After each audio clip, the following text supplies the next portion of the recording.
Welcome to Mindless Entertainment. My name is Jesse Milestone, your God Empress, and today we are here to review Zack Snyder's The Justice League. Yes, the Snyder Cut, all 4 effing hours of it. And this video will be as spoiler-free as a video can be about a movie that's been out for 3 years, i.e. not at all. And also, yeah, I'm going to spend the rest of this review assuming that you have at least seen the first Justice League, the Joss Whedon Justice League, as it were, because Zack Snyder's Justice League is made assuming you have seen Joss Whedon's cut of the Justice League, and it also assumes that you have smined Aquaman, but it doesn't assume that you've seen Batman versus Superman, ironically. No, the movie actually starts, the new opening sequence is this ridiculous 10-minute slow-motion montage that just starts out of showing the end of Batman versus Superman with Superman getting killed and all that stuff. That's how it starts out. So I always find that to be incredibly lazy. I'm like, do not pick up your story showing me the end of the last one. Either assume that I have seen it or tell your new story in a way that I don't need to have seen it in order for the new story to make sense. This is just lazy, and it is infinitely worse than any new storytelling that happened in the opening of the original cut. But anyway, I digress, and again, find this very ironic that it assumes that you haven't seen BVS, because it literally assumes you have seen, everything else that's come before and since. And what I mean by that is it just kind of erases most characters. Most characters' arcs and stories. Commissioner Gordon, pretty much gone. Batman's narrative, pretty much gone. And his whole thing about, his anxiety about not really being a team player, but needing to start a team, and not really being seen as a leader, but trying to figure out how to be, and all this, gone. None of that's in there. Pretty much all of, who Aquaman is and why it matters, gone. The Flash, his whole thing about wanting friends to have brunch with and all that, gone. The fun part is, Superman, even a whole bunch of his stuff, when he comes back with his mom and Lois, a lot of that gone, if recollection serves. It's just, everyone's just these pared down versions of themselves, but we're still asked to buy into the catharsis of them all coming together at the end in this just completely unearned way now. There is no the first movie is a movie about these people coming together, and this doesn't feel like that, right? Because we start out in the beginning, this 10-minute opening, where we see a little bit of the Amazons and a little bit of the Atlanteans and a little bit of Martha and I don't even know if we see Bruce Wayne or Batman yet. I know we cut to him at the end of this, then we cut to him going out to look for Arthur Curry, aka Aquaman. And so it's just all these little setups, some of which aren't paid off till hours later. I don't think we see Lois and Martha again until hours later, which, by the way, I'll just segue here because this is one of the greatest disservices that this movie does for itself. It really wants to shoehorn in the Martian Manhunter for some reason, so it takes this scene from the old, which was in the old version, where Martha is losing the house, and she's come to Metropolis and is talking to Lois about how she's the only one who understands her grief, but how she needs Lois to go back out and live her life and all that. It's this really touching, beautiful moment, except in this version, when she gets up and walks out into the hallway, she just turns into the Martian Manhunter, and who doesn't then reappear until the very last scene of the damn movie, until the 18th moment, different post-credit scene. This movie has more endings than Return of the King, and not nearly as worth what I'm waiting around for. But anyway, I digress. So this just, to me, it just undercuts this entire moment. It's like nothing happened to Martha. She's totally fine. She comes back and does all the other things she does in the movie. She just isn't there in that moment, so that touching moment between the two of them literally meant nothing. That bonding never happened. It's only in Lois's mind now. So that was dumb. But yeah, so anyway, so we lose all of this story. It just assumes you've seen these other movies. And it does this weird stuff with Aquaman that I really, really don't care for, which it's trying to fix the fact that if you watch the Justice League, if memory serves, he kind of knows Mira way too well for then how little he knows her at the beginning of Aquaman. And so they go and essentially just that's why Willem Dafoe's in it. They just reshoot that with Willem Dafoe, because when you watch Aquaman, you realize he knows him. That's how he knows about Atlantis and his family and all this stuff. So it makes sense that he would have a rapport with him. Doesn't make any sense he would have a rapport with Mira yet. So they just trying to go and like fix mistakes that weren't justified in later movies, which is like, what are you doing?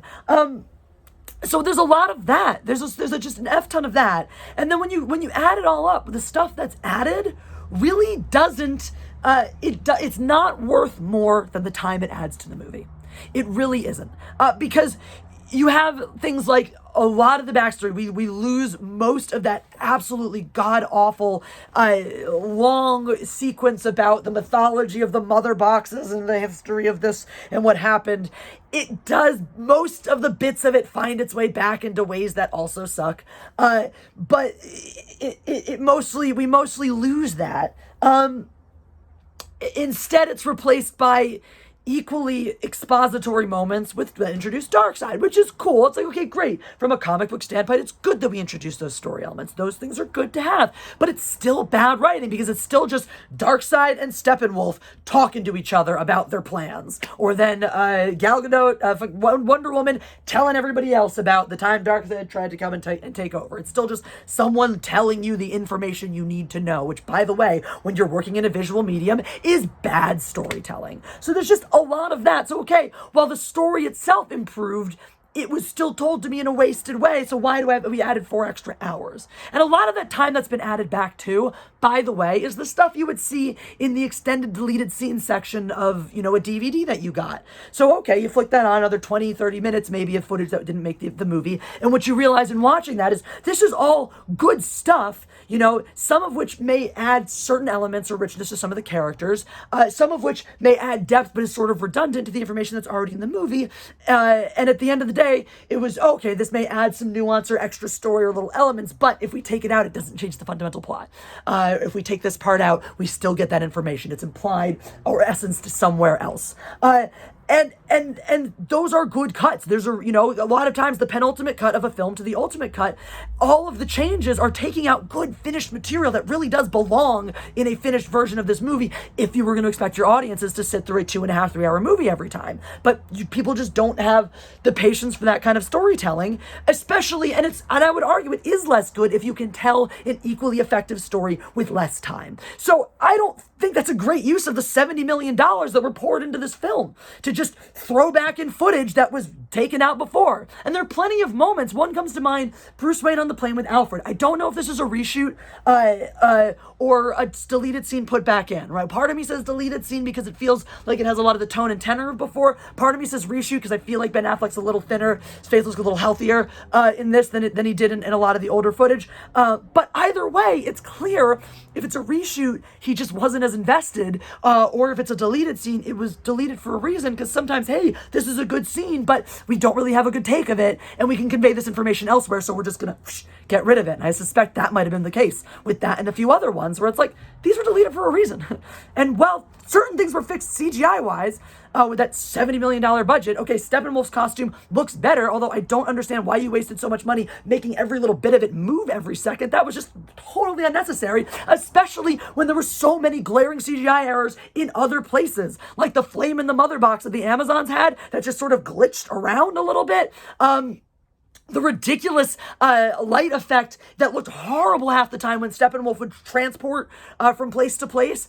And then, oh God, one of the moments on Amazon where you're like, or the Amazon island where you're like, some of this fighting looks really, really cool. And they turn around to get on their horses and it looks absolutely absurd. And then they're galloping across the land and you can see somebody crank the scrolling ground underneath them. It's that comically bad. There are moments, Diana up at the Palace of Athena, the Temple of Athena, where the background is green screened so poorly, I could have done a better job. And that's not me trying to toot my own horn. I'm not good at this stuff. I shouldn't be able to do a better job than that. So there's all these glaring errors. And like I said, nothing comes together. The Justice League, the first one, suffered from the fact that there wasn't a clear, consistent tone for any of the characters before you got started in it, but they did come together. They did have a point of view, and there was some level of catharsis associated with everybody sort of finding this family. And that is we're robbed of all of those moments. We're robbed of that buildup, and we're robbed of certain quirks that make these characters different. Like I say, the movie just assumes that you've already been introduced to Arthur Curry as Aquaman.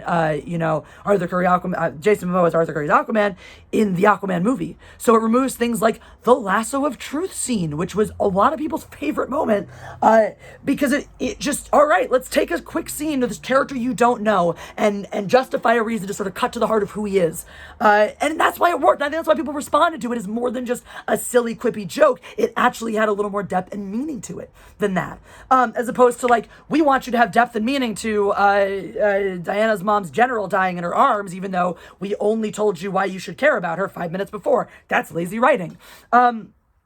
And you took out all of these things, which a lot of people, all the Snyder fans are going to go, oh, this is the stupid Joss Whedonism, the dumb, quippy humor and shit that makes it crappy and bland, like it's trying too hard to be the Avengers. That was all gone. Yeah, except there was only one character who really had a lot of those lines, which are all glaringly removed, and that was Ben Affleck's Batman. And the thing is, Ben Affleck's a really good comedic actor, and the spin he brought to this dark, cynical Batman was really brought to life by that little comedic spark, that little dry wit he would drop in that made him more than just this fuddy-duddy trying to put a team together. And especially when you took away so much of his other motivations, that was really the only thing he had left, and he was robbed of that too. Every single one. His little dry response to Aquaman being all like, oh, they say you're strong, man, you're strongest alone, when he's all like, that's the opposite.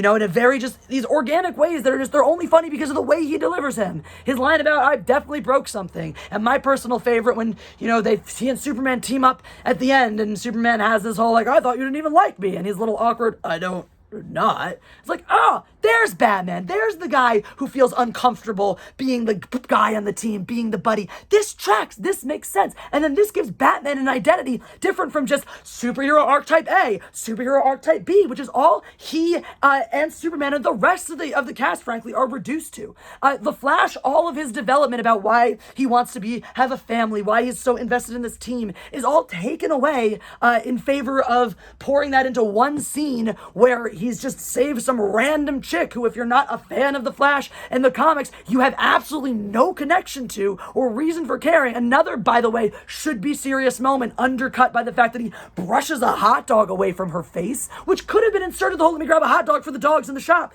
Could have been inserted tastefully, I don't know, a little before or after that tender moment, which, by the way, not that tender when you think of it's just another instance where somebody in DC, in the DC universe, is just creepily hitting on somebody without their knowledge or consent. We've got Wonder Woman raping the guy that Steve Trevor's soul is inhabiting in Wonder Woman 84, and now we've got the Flash fondling some chick who is not conscious of it in the moment and basically like inceptioning her into loving him. That's totally normal and regular. And so we just lose out all the rest of his development for the sake of that, which is also weird too, because again, he's like there getting a job, and then his dad's still lecturing about not having a job, which is like, a pet shop job is at least a job, and it's like not in the criminal, chasing the criminal stuff that he doesn't want him to. So there's a lot of these things that are added that just don't make sense.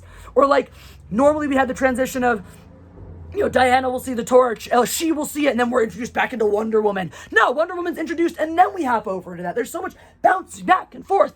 Infinity War is a triumph of a film in that it takes so many different characters in movies with drastically different tones, sensibilities, and senses of humor, and blends them all together seamlessly in a way that feels like it's a good crossover. In the Justice League, in the Snyder Cut, it feels like you are flipping through 8 different movies, and it's that jarring. There's no transitions. There's no justification or tonal consistency from one moment to the next to the next. The pacing is all over the place. The sound editing is all over the place. Ben Affleck's Batman voice is all over the place. The only person who gets more time in the Snyder Cut is the one person who shouldn't. And I'm sorry, I don't give a shit what his life is like and what he stands for. Ray Fisher does not do a good job as Cyborg in this movie. That is a critique of his acting. He is flat, He is wooden. He is dry. I understand he comes from a theater background, and goddamn, it shows, but the boy is not ready for the screen in this way. There's a reason that footage was cut out from the original take, and it should not have been included back in, and whatever reshoots that were done were not any more impressive. It's just these flat, overly melodramatic deliveries that lack any depth or sensibility. So you know what? Before you go be worrying about what kind of responsibility you have to speak out about this, that, and the other, think of your responsibility to get a little bit better at your craft. If you want to be so publicly visible and this public figure that we're all going to have to deal with and watch movies of, you have a responsibility to us to get a little bit more interesting, bruh. Like, seriously, please and thank you. And as an epilogue to this review, let's talk about the epilogue. The random potential future where Superman has lost Lois Lane and gone cuckoo, and Batman has teamed up with a whole bunch of unlikely people like Jared Leto's Joker, and mostly this is just him and a really weirdly artistically shot Jared Leto who looked awful, just sermonizing to each other and philosophizing at each other just intolerably, before we then go weirdly cut back that epilogue was after, because the right before the credits moment is when we're back at freaking Ben Affleck's, he wakes up from this nightmare and we're in his little house. And fucking Martian Manhunter, remember him from like a million hours ago? Yeah, remember how I mentioned him so many minutes ago and you completely forgot that he was inserted into this movie until I brought him back up now? That's exactly how it feels like getting to the end of this movie and having you smacked in the face with that again, where, I'm here, buddy, I'm on your side. And it's supposed to be this big cathartic payoff of Bruce Wayne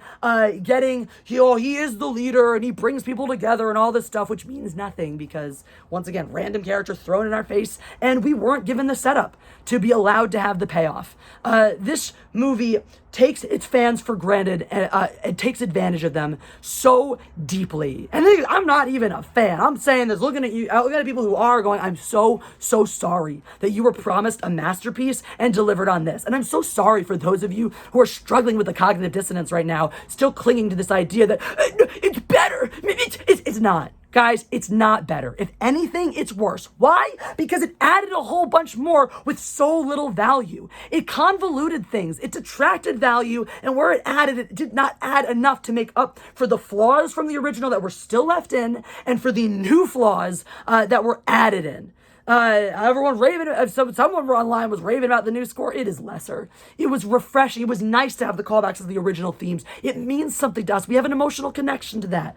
Taking these things out made it lesser. Deconstructing for the sake of deconstructing, once again, made everything lesser. And by the way, the full screen thing was dumb. My eyes were drawn to the big black blocks at the edges of my screen constantly. I usually have no problem getting over weird formatting things or stuff like that. Even if I'm in a theater that has like a flaw on the projection screen, I'm not even one of those people who's like, I'm going to demand my money back. I don't give a shit. I'll ignore it after a while. That every few minutes, every time they tried to do a big pull-out shot, I was like, oh God, I can't pull out far enough. So that's it, guys.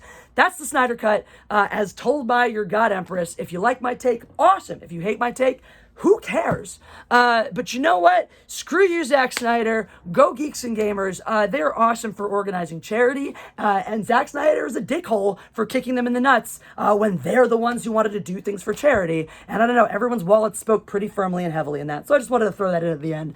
Geeks and Gamers is a wonderful group of people. You may not agree with all of their opinions, and that's awesome. That's totally fine, because they are an organization that's actually committed to giving voices to diverse people. You can see that based on their roster. So just wanted to give that little quick shout out to my good friend and completely unbigoted human being, Jeremy Griggs of Geeks and Gamers. Love you guys. Go check me out on LIVIT and stuff. Click backstealing solo. Definitely backstealing solo. Do that right now, because it's my obligation to tell you that and remind you a bazillion times as Jeff's manager and love of his life. And he's the love of mine. Anyway, so go backstealing solo and God Empress.